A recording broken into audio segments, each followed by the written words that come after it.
नमस्कार। कहानी घर में आपका स्वागत है। आज आप सुनेंगे हिंदी के प्रसिद्ध लेखक शरद जोशी का लिखा व्यंग्य पुलिया पर बैठा आदमी। वो एक पुलिया पर बैठा हुआ था। इस पूरे इलाके में यही एक जगह उसे बैठने लायक लगती है और वो अक्सर ही यहां आकर बैठ जाता था।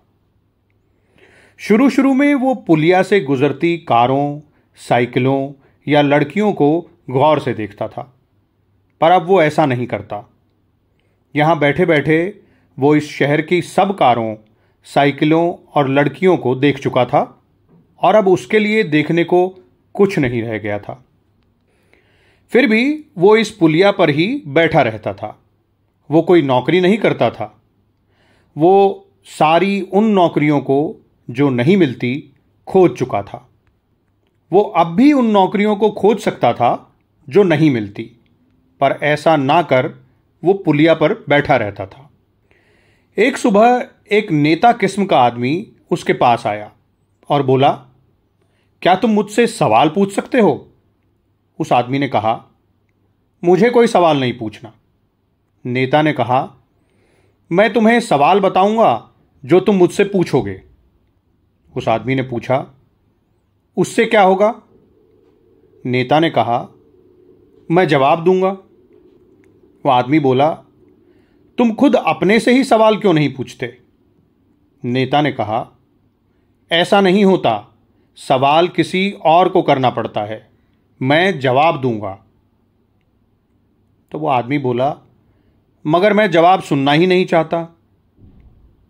नेता ने कहा, तुम चाहे मत सुनना, तुम सिर्फ सवाल करना। तो उस आदमी ने पूछा, मगर इस सब का मतलब क्या है? नेता बोला, तुम्हें इससे क्या मतलब?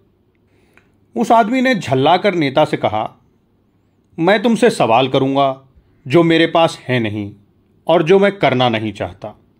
फिर तुम मुझे जवाब दोगे जिसे मैं सुनना नहीं चाहता और जिसे सुनना जरूरी भी नहीं है।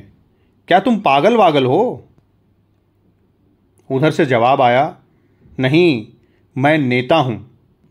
पुलिया पर बैठा शख्स नेता की ओर ताज्जुब से देखने लगा। नेता ने उससे कहा, तुम मेरे साथ आओ, तुम्हें सिर्फ सवाल पूछना है, इसके बदले में मैं तुम्हें रुपए दूंगा। पुलिया पर बैठा आदमी मुस्कुराया, ये हुई ना बात, तुम मुझे सवाल भी दोगे और वे ही सवाल करने के बदले रुपया दोगे। ऐसी हालत में हो सकता है मैं जवाब सुनना पसंद भी करूं। लाओ, 1 रुपया दो, मैं सिगरेट की डिब्बी खरीदूंगा। नेता ने उसे रुपया निकाल कर दिया। वो पुलिया से उठा और 1 डिब्बी सिगरेट और माचिस खरीदकर कश खींचता नेता के पीछे चल पड़ा।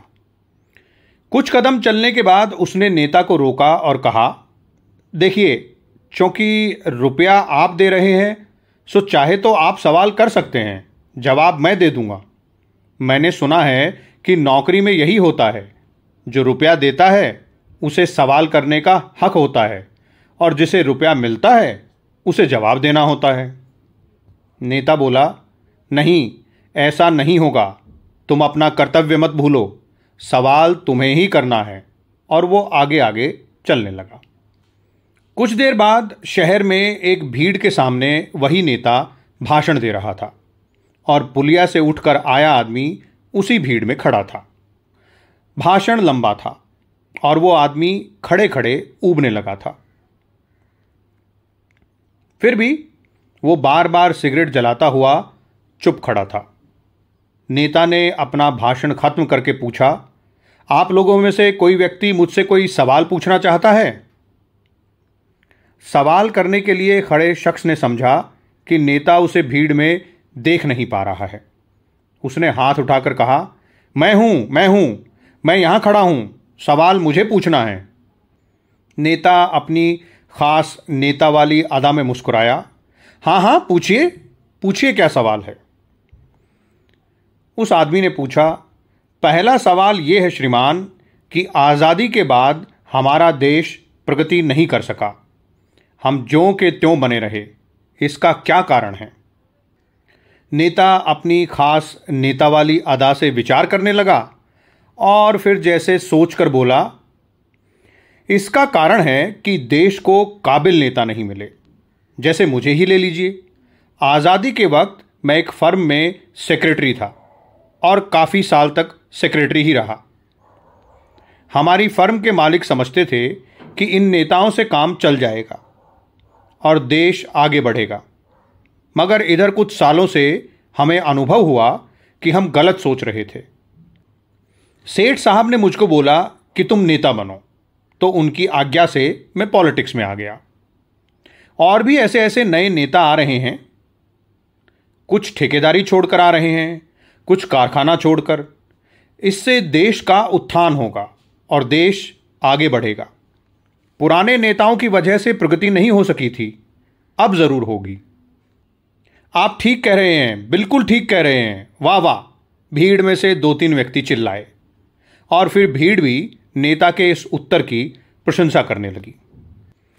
भीड़ में खड़ा सवाल करने वाला एकाएक चौंका और बोला, हाँ, दूसरा सवाल यह है कि आपकी नज़र में आज देश की सबसे बड़ी ज़रूरत क्या है? छोटी कार, नेता ने एकदम कहा। उस बारे में हमारे सेठ साहब अक्सर बोलते थे कि इस देश में छोटी कार का कारखाना होना चाहिए, सबसे बड़ी ज़रूरत है। टेलीविज़न का काम फैलना चाहिए। रेफ्रिजरेटर अभी घर घर नहीं पहुंचा है, बहुत कमी है इस देश में। पब्लिक प्रोग्रेस नहीं कर रही है। भीड़ में से 2-3 व्यक्ति फिर चिल्लाए, सच है, बिल्कुल सही है, आपके विचार बिल्कुल ठीक हैं। पुलिया से उठकर आए व्यक्ति की जेब में सिर्फ एक सिगरेट बची थी। उसने वो निकाल कर जला ली। तभी नेता जोर जोर से पूछने लगा, कोई और सवाल? कोई और सवाल है? उसने सिगरेट पीते हुए हिसाब लगाया कि वो अभी तक 2 ही सवाल पूछ सका है, जबकि उसको तो 3 सवाल दिए गए थे। वो भूल गया कि तीसरा सवाल आखिर है क्या। नेता इधर बार बार चिल्ला रहा था। एकाएक उसे याद आया और वो बोल उठा, सिर्फ एक सवाल, अब सिर्फ एक सवाल रहा कि इस समय देश में फैली बेकारी दूर करने के क्या तरीके हैं।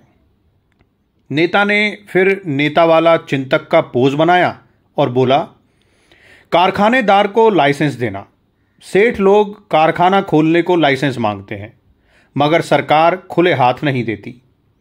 हमारे सेठ साहब के साथ भी ये जुल्म हुआ है। उन्होंने लाइसेंस मांगा पर सरकार ने नहीं दिया। वो बोले, कारखाना नहीं खुलेगा तो लोगों को रोजगार कैसे मिलेगा?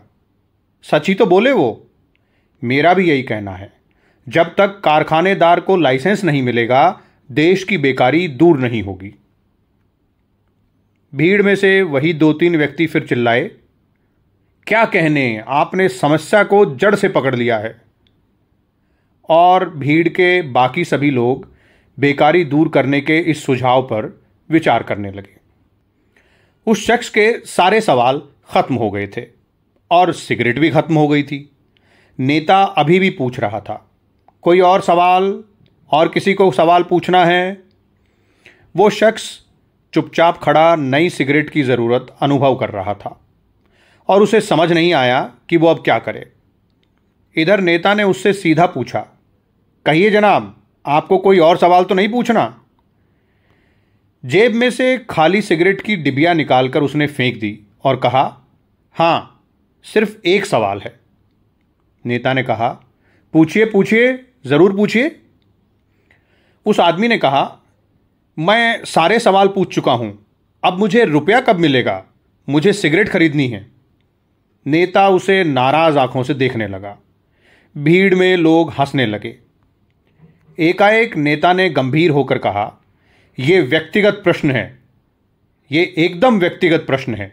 यहां मैं सिर्फ उन्हीं प्रश्नों के उत्तर दूंगा जो समाज और राष्ट्र की समस्याओं से संबंधित हैं। भीड़ में से वही 2-3 व्यक्ति बोले, आप ठीक कह रहे हैं, व्यक्तिगत प्रश्न यहां नहीं पूछे जाने चाहिए, यह बेहुदा बात है। नेता से सामाजिक और राष्ट्रीय महत्व के प्रश्न ही पूछे जाने चाहिए। तब भीड़ के सभी लोग कहने लगे कि यह सचमुच व्यक्तिगत प्रश्न है और नहीं पूछा जाना चाहिए था। कुछ देर बाद वो आदमी फिर पुलिया पर आ बैठा, उसी तरह जैसे कुछ देर पहले बैठा था। वो कुछ देख नहीं रहा था, न कार, न साइकिलें, न लड़कियां। उसे सिगरेट खत्म हो जाने का कुछ अफसोस था जो अब नहीं रहा।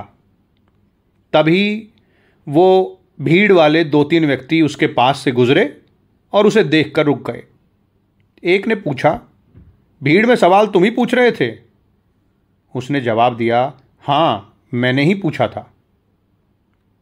और वो उसे देखकर हंसने लगे। दूसरे ने कहा, तुमने गलती की, तुम्हें रुपए का सवाल वहां नहीं करना चाहिए था। रुपया सभा के बाद मिलता है।